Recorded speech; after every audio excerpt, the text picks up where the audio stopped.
아멘. 네. 교회가 가장 안전하다라는 제목으로 하나님 말씀 함께 나누겠습니다. 예수님께서 예루살렘에 입성하셔서 성전에 가셨습니다. 그리고 그 성전 안에 있는 모든 장사꾼들을 다 쫓으셨습니다. 그래서 이 일로 인해 예루살렘 성전뿐만 아니라 예루살렘 성 도시 전체가 발칵 뒤집혀졌습니다. 대제사장, 서기관, 바리새인과 같은 종교 지도자들이 예수님을 찾아가서 도대체 너는 무슨 권세로 이런 일을 벌였느냐라고 물었습니다. 그때 예수님은 직접 대답하지 않고 오늘 본문에 나오는 이 비유로 그 대답을 대신 말씀해 주셨습니다. 바로 포도원 농부의 비유입니다. 포도원 주인이 자신의 포도원을 농부들에게 맡기고 타국으로 갔습니다. 그러나 주인은 돈을 벌기 위해서 포도원을 맡긴 것이 아니라 그 농부들이 잘 살 수 있도록 하기 위해서 포도원을 맡긴 것처럼 보입니다. 도둑이 들어오지 못하도록 망대를 세웠고 들짐승이 들어오지 못하도록 자기 사비를 들여서 산 울타리를 쳤습니다. 또 포도를 즙을 짤 수 있는 틀까지 만들어 주었습니다. 여기에 주인이 농부들을 갈취하려고 하는 의도가 전혀 없습니다. 오히려 정말 좋은 주인입니다. 그래서 이제 농부들은 성실하게 일하고 그 주인에게 충성하면 되는 것이었습니다. 그런데 열매 거둘 때가 되었습니다. 그래서 주인이 소작료를 받기 위해서 종들을 보냈는데요. 이제 농부들은 그해 소출의 4분의 1을 주면 되는 것입니다. 그 당시 가장 정상적인 소작료였다고 그래요. 아니면 그 4분의 1에 근거한 합당한 금액을 주면 되는 것이죠. 그런데 주인이 보낸 이 종들을 농부들이 심히 때리고 돌로 치고 죽였다라고 성경은 이야기하고 있습니다. 마가복음에 보면 더 자세히 순서대로 나와 있는데 첫 번째 보낸 종들은 잡아서 결박해서 때리고 두 번째 보낸 종들은 그들의 머리를 때리면서 모욕했다고 합니다. 그리고 세 번째 보낸 종들은 돌로 그들을 쳐서 죽였다고 합니다. 이유가 무엇이죠? 소작료 주기가 아까운 거죠. 돈 욕심이 그들 안에 생긴 것입니다. 그러나 주인은 그때 바로 군대를 보내지 않았습니다. 한번 꾹 눌러 참았어요. 꾹 눌러 참고 누구를 보냈죠? 자신의 아들을 보냈습니다. 자신이 아들이 간다라는 것은 곧 자기 자신이 간다는 것을 의미하기 때문에 그 포도원 농부들이 이제는 내 아들을 존대하고 소작료를 줄 것이라고 생각을 했습니다. 그런데 악한 농부들의 생각은 전혀 달랐어요. 주인의 생각과 전혀 달랐어요. 38절에 보면요. 농부들이 그 아들을 보고 서로 말하되 이는 상속자니 자 죽이고 그 유산을 차지하자 하고 이렇게 말하고 있습니다. 아들을 죽이면 포도원이 자신들의 것이 될 거라고 그들은 착각했습니다. 그래서 아들을 포도원 밖으로 끌고 가서 죽여버렸습니다. 이렇게 비유를 마치고 나서 주님이 찾아온 종교 지도자에게 묻는 거예요. 40절에 보면 그러면 포도원 주인이 올 때 그 농부들은 어떻게 하겠느냐. 내가 보낸 종들을 죽이고 아끼는 아들까지 죽인 이 농부들을 이제 주인이 어떻게 하겠는가. 너무 상식적인 질문이죠. 답이 뭐죠? 심판입니다. 그래서 마가복음에 보면 주인이 군대를 보내서 악한 농부들을 진멸하고 그들에게서 포도원을 빼앗아 다른 사람에게 그 포도원을 넘겨줍니다. 인간의 욕심과 교만이 가득한 성전, 우리의 신앙은 결국 멸망한다라는 거예요. 곧 무너진다라는 거예요. 그런 의미에서 오늘 비유 말씀을 보면 포도원 주인은 하나님을 말하겠죠. 악한 농부들은 종교 지도자들을 말합니다. 그리고 농부들에게 맡겼던 그 포도원은 이스라엘 백성들을 말하는 것이죠. 한마디로 하나님께서 종교 지도자들에게 제사장, 서기관, 바리새인처럼 하나님을 알고 하나님을 잘 예배한다고 하는 그들에게 이스라엘 백성들을 맡겼다라는 것입니다. 그런데 그들이 백성들을 잘못 인도한 거예요. 마태복음 23장을 보면 우리 곧 살펴볼 텐데 이 종교 지도자들이 백성들을 더 지옥 자식을 만들고 천국에 들어가지 못하게 했다라고 이야기를 하고 있습니다. 그래서 하나님은 그들에게 종들을 보냈습니다. 여러 선지자들을 보낸 것이죠. 그들에게 회개를 촉구하기 위해서 너희들의 마음을 돌이켜야 돼. 백성들을 이제 제대로 인도해야 돼. 그들에게 신호를 보내기 위해, 메시지를 보내기 위해서 선지자들을 보냈습니다. 그런데 그들은 그 선지자들을 종들을 죽이듯 그렇게 죽였어요. 때렸어요. 예레미야 선지자는 결박당해서 맞고 구덩이에 던져졌습니다. 하나님의 말씀을 전했던 제사장의 아들 스가랴는 돌에 맞아 죽었습니다. 이사야는 톱에 켜서 죽임을 당했다고 그러잖아요. 그리고 무엇보다 예수님이 오시기 전에 회개를 선포하면서 예수님의 길을 예비했던 세례 요한도 목베임을 당하고 죽었습니다. 그리고 이제 그들은 하나님이 마지막으로 보내신 예수 그리스도, 하나님의 독생자, 그 아들까지도 죽이려고 하는 마음을 품고 있었습니다. 성도 여러분, 왜 농부들은 이렇게 종들과 주인의 아들을 죽였을까요? 왜 그렇게 주인의 선하심을 경험했음에도 불구하고 주인에게 반역을 하는 것입니까? 바로 그들 안에 있는 욕심 때문입니다. 38절을 다시 보면요, 이는 상속자니 자 죽이고 그의 유산을 차지하자. 처음에는 그냥 소작료를 내야겠다라는 마음으로 시작했겠죠. 왜냐하면 그 포도원을 관리한다는 것 자체가 은혜였으니까. 많은 사람들 중에 그 농부들이 뽑힌 거잖아요. 그런데 시간이 지나다 보니까 모든 열매를 다 자신이 갖고 싶었던 것입니다. 그리고 그 욕심이 점점 커지니까 모든 열매뿐만 아니라 이 포도원을 자신의 것으로 만들고 싶었습니다. 바로 우리의 삶 가운데 죄가 나타나는 현상이죠. 먼저 우리는 욕심이 생깁니다. 욕심이 생긴과 동시에 죄를 잉태합니다. 잉태한다는 것은 내가 저것을 훔쳐야 되는데, 저것을 가져야 되는데, 내 것으로 만들어야 되는데, 이게 죄가 잉태하는 거예요. 내 것은 아닌데 막 갖고 싶거든요. 먼저 죄를 잉태하고 그 다음에 그 욕심이 점점 자라니까 마음속으로만, 생각 속으로만 가지고 있던 우리의 계획들을 실행에 옮기게 되는 것이죠. 무엇이? 욕심이 죄를 잉태하게 하고 또 그 욕심이 죄를 실행하게 하고. 그런데 죄는 그것으로 끝나지 않습니다. 한번 죄 짓는 것으로 끝나지 않죠. 점점 그 죄가 대담해지는 것입니다. 오늘 본문을 보십시오. 35절을 보면 처음에는 종을 결박했습니다. 그 다음에는 때렸습니다. 그 다음에는 돌로 쳤습니다. 그 다음에는 죽였습니다. 가면 갈수록 어떻게 돼요? 더 악해졌습니다. 죄는 그런 것입니다. 한번 하고 끝나는 것이 아닙니다. 가면 갈수록 더 대담해지고 더 커지고 더 악해지는 것입니다. 무엇 때문에? 우리 안에 욕심이 점점 자라나서 우리를 그렇게 사로잡아 가는 것입니다. 그래서 우리가 익히 아는 말씀 있잖아요. 야고보서 1장 15절.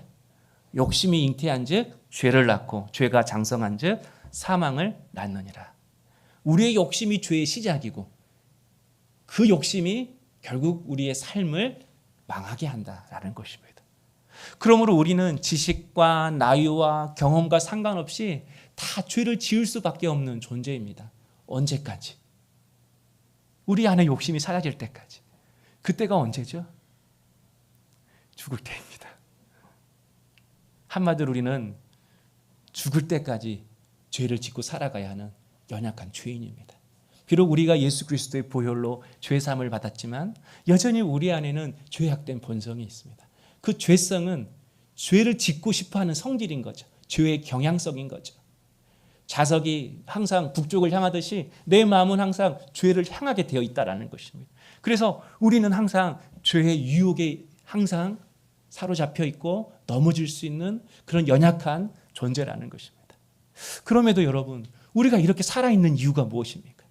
한 주간 동안도 생각과 마음으로 우리는 하나님이 합당하지 않은 생각과 행동과 말을 했을 것입니다. 그럼에도 그 공의의 하나님, 죄를 멸하시는 하나님, 그런 하나님에도 불구하고 우리가 이렇게 살아있는 이유가 무엇이죠? 하나님의 오래 참으심 때문에 그렇습니다. 여러분, 주인을 보십시오. 처음 보낸 종들이 잡혀서 맞았습니다. 그런데 주인은 바로 군대 보내지 않았습니다. 어떻게 했다고요? 꾹 참았어요. 꾹 참았어요. 여러분 한번 꾹 참으십시오. 오늘 마음속에 있는 거 꾹 참으십시오. 그리고 다른 종들을 보냈어요. 그리고 아들까지 보냈습니다. 이처럼 하나님은 우리에게 종들을 보내십니다.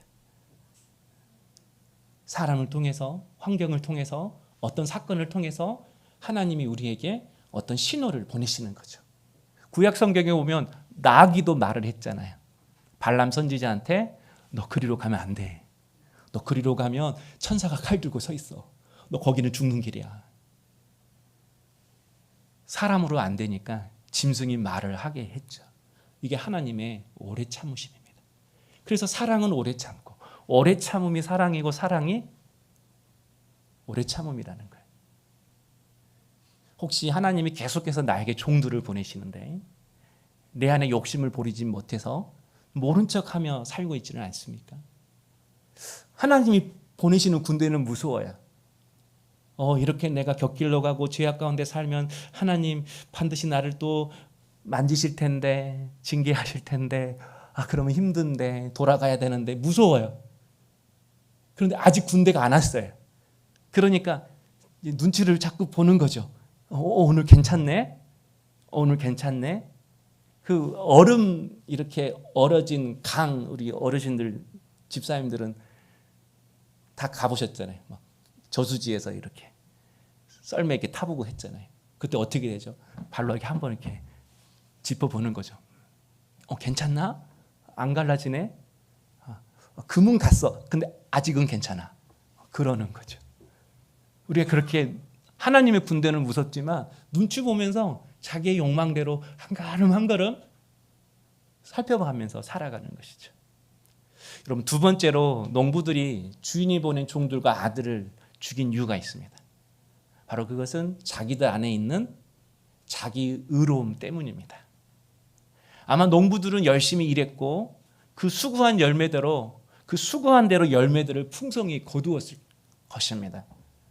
그런데 주인이 소작료를 받기 위해서 종들을 보내는 순간 그런 생각이 들 수 있는 것이죠.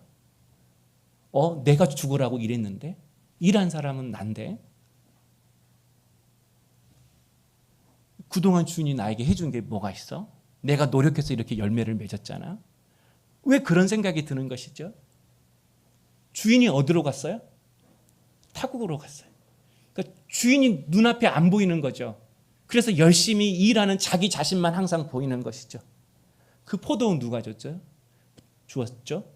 농부가 주었죠. 그러니까 자기가 열심히 하다 보니까 이 열매를 내가 내 힘으로 얻게 되었고, 내가 노력하지 않았으면 이 땅은 황무지가 되었을 것이고, 내가 노력했기 때문에 이렇게 포도원을 잘 가꾸게 된 거야. 주인이 내 눈앞에 안 보이니까 이 모든 것이 내가 했고 나의 노력이고 나의 수고이기 때문에 모든 열매는 내가 취하는 것이 맞고 이 포도원도 사실은 내 것이어야 합당해. 이런 생각이 그들의 마음속에 든 것입니다. 모든 것이 자기의 노력의 결과라고 생각을 하는 것이죠. 그래서 나는 포도원 주인의 자격이 있다. 나는 열심히 살아가니까 내 인생의 주인 될 자격이 있다. 나는 열심히 살아가니까 내 가정의 주인이 될 자격이 있다. 근데 왜 이런 마음이 드는 것이죠? 하나님이 안 보이니까, 내 눈으로 안 보이니까, 하나님이 내 삶 속에서 만져지고 경험되어지지 않으니까, 비도 내가 내린 것 같고 햇빛도 내가 비추인 것 같고 도둑도 못 들어오게 오는 거 하는 것 같고, 그러니까 여러분, 파수꾼이 성을 아무리 잘 지켜도 누가 지켜주시지 아니하면, 하나님이 지켜주시지 않으면 파수꾼의 노력이 허사로다. 우리는 하나님이 안 보이니까 다 내 노력으로 내 힘으로 되는 줄로만 생각을 합니다. 그래서 내 안에 그 자기 의로움이 생기는 것이죠. 그래서 내 인생은 내가 주인이야 라고 하면서 이제 하나씩 하나씩 모든 것을 나의 생각과 지혜와 경험대로 결정하는 것이죠. 여러분, 그 당시 바리새인들은 일주일에 2번이나 금식을 했습니다. 11조도 철저히 했고 말씀을 읽고 배우고 그 말씀이 요구하는 것 이상으로 그들은 순종했습니다. 그런데 하나님이 타국에 간 농부처럼 눈앞에 보이지 않으니까 열심히 제사장의 제사를 드리다가 그런 마음이 드는 거죠. 이 예배의 주인은 나네. 성전의 주인은 나구나. 서기관이 열심히 말씀을 필사하고 말씀을 가르쳐요. 그런데 그 눈에 하나님을 보는 믿음의 눈이 열리고 하나님을 바라보는 그런 훈련이 안 돼 있으니까 이 말씀의 주인은 나네, 내 해석이 맞네, 내 적용이 맞네, 이렇게 생각하는 거죠. 바리새인들은 어느 누구보다도 거룩하게 살았어요. 그런데 하나님은 안 보이고 자기보다 거룩하게 살지 않는 일반 백성들이 보이는 거죠. 그러면 그 순간 거룩함의 기준은 나네, 이렇게 되는 것이죠. 예배의 주인은 나네, 말씀의 주인과 해석은 나네, 거룩의 기준은 나구나, 이러면서 이제 자신이 주인 되어 살아가는 것입니다. 그래서 그 기준에 맞지 않으면 가르치고 책망하고 정죄하고, 아예 그 기준에 따라오지 못하면 세리와 창기들은 무시하고 조롱했던 것입니다. 성도 여러분, 쇠는 강하잖아요.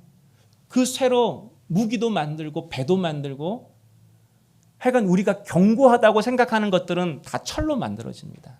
그런데 그 철에서 녹이 나옵니다.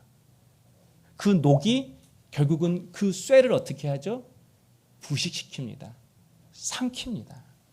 한마디로 우리의 열심은 좋지만 우리의 열심에서 나오는 녹이 있다라는 거예요. 내가 이렇게 했다, 내가 이렇게 노력했다라고 하는 자기 의로움이 생긴다라는 것입니다. 우리는 어떤 악한 일을 하기 때문에 어떤 죄, 어떤 그런 하나님이 싫어하는 것들이 생겨나기도 하지만, 거룩한 일을 하기 때문에, 내가 선한 일을 하기 때문에 그 거룩함에서 나오는 녹이 있어요. 바로 그것이 자기 의로움이라는 것입니다. 자기 교만이라는 것이죠. 바로 이 자기 의로움이, 녹이 쇠를 삼키듯이 이 의로움이 나의 예배를, 나의 기도를, 나의 관심사를 타락시킬 수가 있는 것이죠. 하나님을 믿는데 우리의 관심이, 우리의 목적이, 우리가 추구하는 것들이 세상 사람과 전혀 다를 바가 없는 것이죠. 포도원 농부처럼 될 수 있으면 다 가져야 되고, 이왕이면 내가 주인이 되어야 되고, 이왕이면 내가 기준이 되는 것이죠. 그래서 남을 판단하고 정죄하는 것이죠. 그런 위험성이 있는 자리가 어디죠? 그런 직분이 목사이겠죠. 나는 매일 성경을 보니까, 저는 매일 기도하니까, 저는 매일 말씀대로 살려고 하니까 내 안에 나도 모르게 녹이 나올 수가 있습니다. 제가 오래 의자에 앉아 있기 때문에 가끔씩 이렇게 허리에 탈이 날 때가 있습니다. 사실 지금 허리에 좀 탈이 나서 지금도 굉장히 힘듭니다. 그런데 그 의자에 앉아있기 때문이 아니라 그것과 상관없이 제가 제 삶을 알잖아요. 허리가 아플 때가 있습니다. 저는 항상 의자에 앉아 있어서 운동을 안 해서 그냥 이렇게 허리가 자주 탈이 나는가 보구나, 그렇게만 생각을 했습니다. 그런데 얼마 전에 그 이유를 하나님이 가르쳐 주시는 거예요. 내 허리가 탈이 날 때가 언젠가? 제 마음이 굳어질 때라고 말씀하시는 거죠. 그런데 제 마음이 언제 굳어진 줄 아세요? 그것도 가르쳐 주시는 거예요. 내가 이것이 아니에요.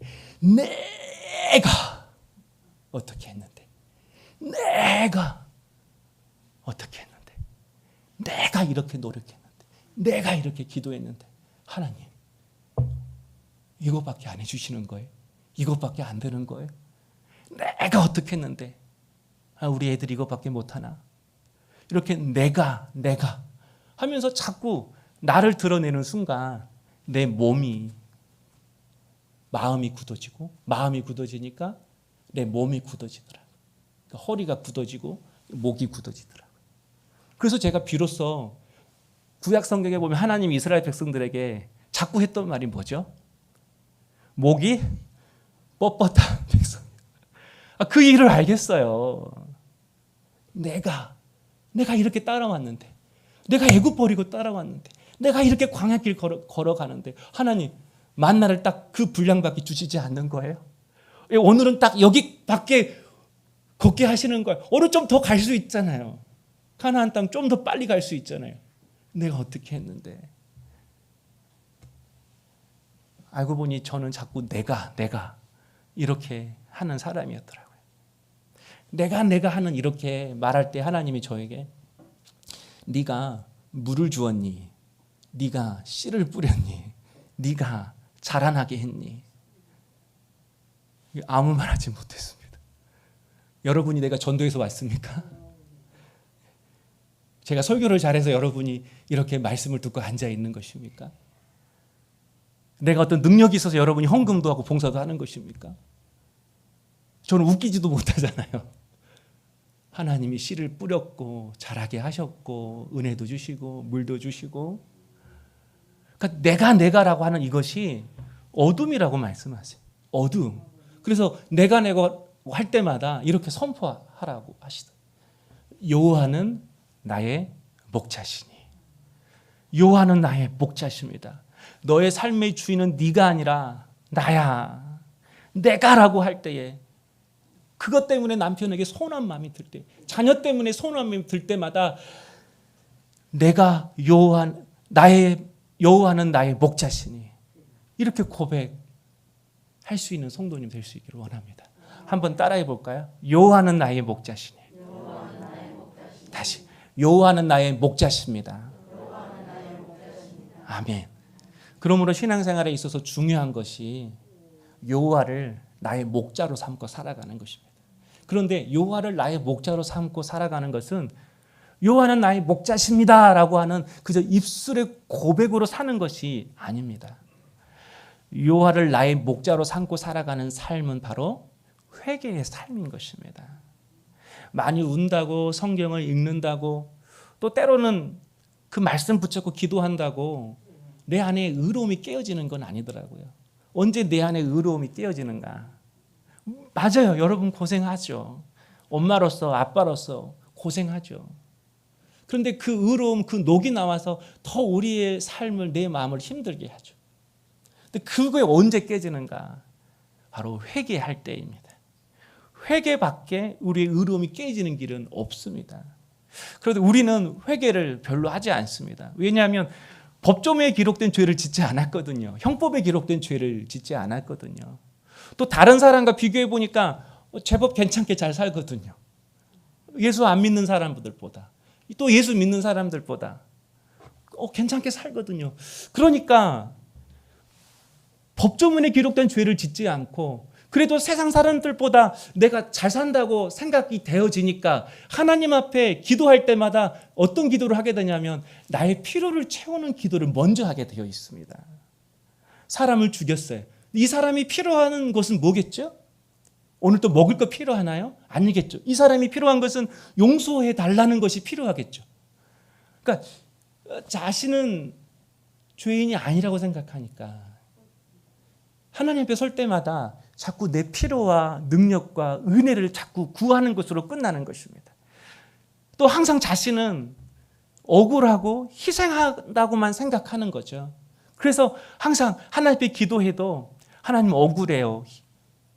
왜 나만 희생해야 돼요? 왜 나만 노력해야 돼요? 그러니까 기도가 복을 구하고 은혜를 구하는 기도 아니면 한탄의 기도, 그런 기도로 끝날 때가 많이 있어요.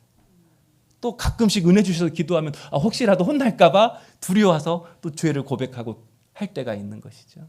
그러나 여러분, 이런 입술로 하는 회개는 사실 진정한 회개가 아닙니다. 물론 내 잘못을 고백한다는 것이 우리의 가지고 있는 본성이 아니기 때문에 우리의 죄를 고백하는 것 자체도 은혜입니다. 그러나 입술로만 하는 그 회개는 사실 우리의 삶을 온전히 변화시키지 못합니다. 진정한 회개는 메타노이아, 내 마음을 돌이키는 것입니다.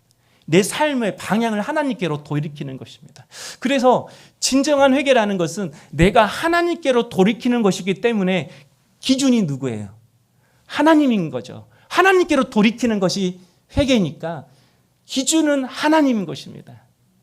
그래서 다른 사람들과 비교하면서 하나님께 서는 것이 아니라 하나님 앞에서 오롯이 나 혼자 서는 것입니다. 거기서 누구를 비교하면서 기도하는 것이 아니라 하나님 앞에서 나 혼자 오롯이 서는 것입니다. 그때 우리는 하나님과 나와의 차이를 느낍니다. 그 차이를 느낄 때 내가 지금 하나님 앞에 홀로 서 있구나, 바로 그 순간이죠. 내가 오롯이 혼자 서 있는 그 순간이 어떤 순간이냐면 하나님과 나 사이의 차이를 느끼는데 그 하나님 의로움 앞에서 남을 판단했던 나의 의로움은 삐뚤어진 자구나 라는 것을 깨닫게 되는 거죠. 그 하나님의 사랑 앞에서 나의 사랑은 조건적인 사랑이었구나. 그 하나님의 거룩함 앞에서 내가 거룩하고 내가 죄를 짓지 않는다고 하는 이런 삶은 냄새나는 쓰레기통과 같은 거룩함이었구나. 하나님의 그 공의 앞에서 나는 어느 누구도 판단할 수 없는 그런 죄인이구나. 이런 하나님과 나 사이에 무한한 간격을 느끼게 되고 그 간격을 느낄 때 내가 비로소 겸손하게 되는 것입니다. 나의 의를 깨트리는 것입니다.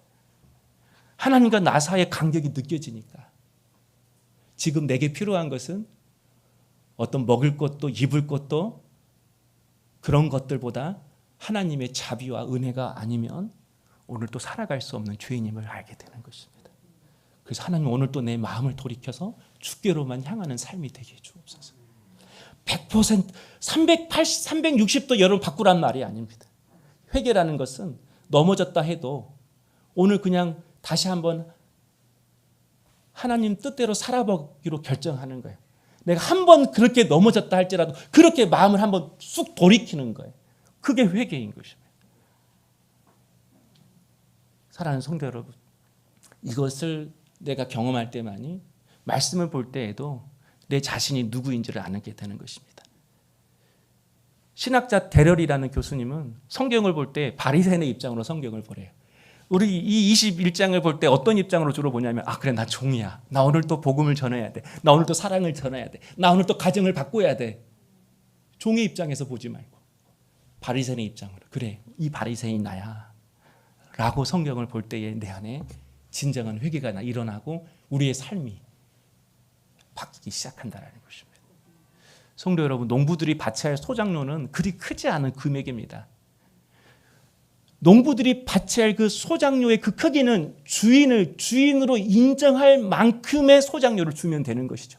이거 받았을 때 그래 내가 주인이지 라고 느끼면 되는 거예요.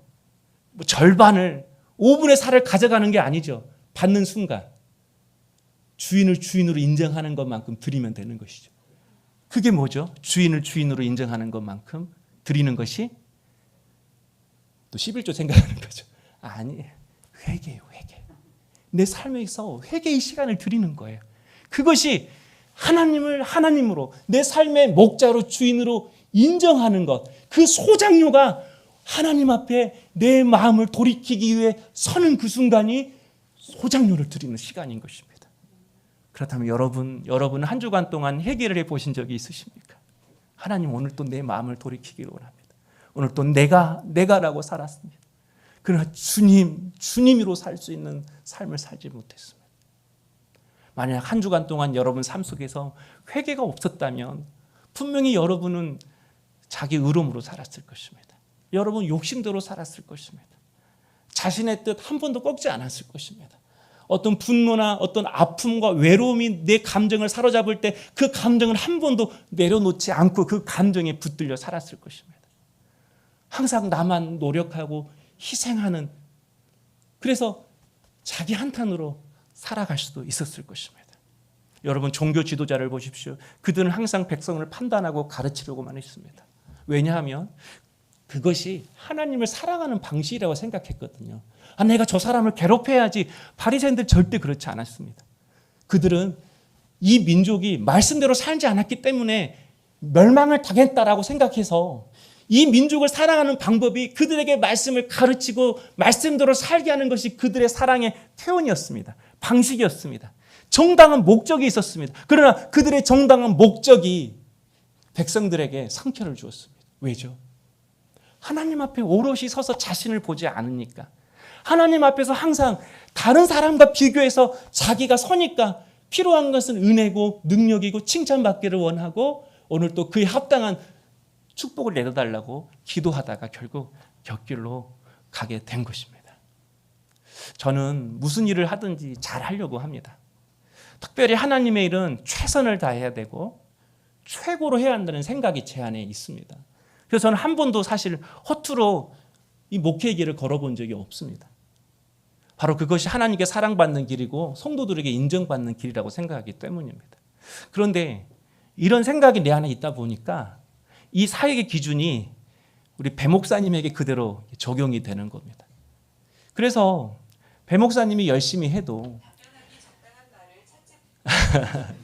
칭찬하기보다는 제가 지적을 많이 했어요. 왜냐하면 배 목사님이 못하고 미워서가 아니라 제가 사랑하는 동역자니까. 제 가족 다음으로 사랑하는 동역자니까. 설교도 잘했으면 좋겠고 청년부도 잘했으면 좋겠고 행정도 잘했으면 좋겠고 그래서 성도들한테 야 잘한다고 칭찬받았으면 좋겠고 저는 배 목사님이 최고가 되는 것이 배 목사님을 도와주는 저의 최고의 사랑의 표현이라고 생각을 했습니다. 그래서 자꾸 다그치고 몰아붙일 때마다 나의 이 마음을 알겠지라고 하면서 계속 제가 목사님을 4년 동안 몰아붙였어요. 근데 몇 달 전에 제가 목사님을 불렀어요. 성실히 일하고 있는 목사님 불러서 또 다그쳤어요. 목사님, 청년들에게 좀 더 마음을 쏟으세요. 조금 더 마음을 쏟으세요. 그런데 그때 배 목사님이 4년 만에 저에게 처음으로 이 말을 하시더라고요. 목사님, 저는 최선을 다하고 있어요. 저는 목사님과 달라서 이 정도밖에 안 돼요. 하지만 저는 목사님이 좋고 목사님이 가지고 있는 그 꿈이 너무 좋아서 나는 비록 부족하지만 그 꿈을 함께 이루는데 내가 조그만 보탬이라고 될 수 있다면 그것이 하나님의 뜻이고 그것이 내 인생의 행복이라고 생각해서 그 모든 조건을 뿌리치고 목사님을 따라왔는데 목사님, 저는 불행해요. 행복하지 않아요. 그 말을 듣는 순간 사실 충격이었어요. 나는 우리 가족 다음으로 배 목사를 사랑하고 우리 아내는 장기까지 떼어서 줄 정도로 그렇게 사랑한 청년부터 부족한 저를 돕는 그런 우리 종이었는데 무엇을 줘도 아깝지 않은 종이었는데 그래서 사랑하기 때문에 다그쳤는데 그게 목사님에게는 상처였습니다. 저는 사랑의 표현이었는데 목사님에게는 그것이 고통이었습니다. 정당한 목적을 가정한 저의 폭력이었죠. 그래서 하나님 앞에 제가 섰습니다. 물었습니다. 하나님, 어떻게 하면 배 목사님이 행복할까요? 주님의 음성은 분명했습니다. 사랑만 하여라. 그때 깨달았어요. 진짜 사랑을 하면서도 내가 하나님 앞에 오롯이 서본 적이 없기 때문에 항상 배 목사님을 놓고 기도할 때마다 다른 성도들과 생각하면서 기도하기 때문에 사랑하면서도 진짜 사랑하는 법을 몰랐습니다. 그래서 회개했어요. 잘못했다고 말하는 것이 아니라 내 마음을 바꾸기로 했어요. 배 목사님이 행복할 수 있는 방법으로. 그래, 사랑하자. 그래, 칭찬하자. 그래서 제가 요새 자주 하는 말이 잘하고 있어요. 잘했어요. 여러분 옆에 분 한번 말해주세요. 잘하고 있어요. 부부고 자녀라면 다시 한번 말해주세요. 잘하고 있어. 잘하고 있어. 잘했네 이게 아니라 잘하고 있어. 그것이 우리를 바꾸더라고요. 성도 여러분, 상대방에 상처를 주는 것은 절대 사랑이 아님을 알았습니다. 가족을 사랑하는 것도 교회를 사랑하는 것도 누군가가 상처를 받는다면 물론 정당한 목적은 있지만 그것이 온전한 사랑이 아님을 알았습니다. 그래서 우리에게 하나님이 교회를 주시는 것입니다. 왜냐하면 교회는 회개하는 사람들이 모이는 곳이잖아요. 나를 거꾸로 오는 사람들이 모이는 곳이잖아요. 나를 죽이러 오는 곳이 교회잖아요. 내 삶을 하나님께로 돌이키기 위해 한 사람 한 사람이 하나님 앞에서 오롯이 서는 것이 교회잖아요. 그리고 그 사람이 다른 사람이 아니라 오직 하나님께만 나의 아픔과 상처와 모든 괴로움을 쏟아놓는 것이 교회잖아요. 그래서 교회가 세상에서 가장 안전한 곳입니다. 그래서 저는 교회가 모든 사람에게 안전한 곳이 되도록 지켜야 할 의무가 있는 사람인 것입니다.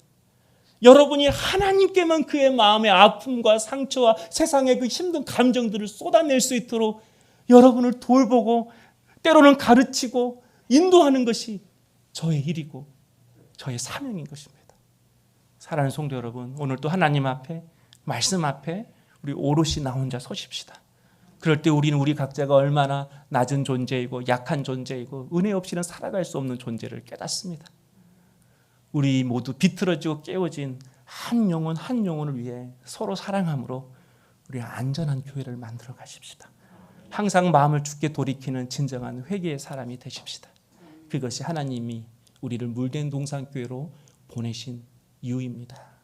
기도하겠습니다. 사랑의 주님, 오늘 이 시간 하나님 앞에 오롯이 섭니다. 그 하나님 앞에 내 생각, 내 감정, 내 계획, 내 뜻 다 쏟아냈습니다. 내가 어디로 돌이켜야 할지, 어디로 가야 할지 주님 알게 하여 주시옵소서. 예수님 이름으로 기도하옵나이다. 아멘.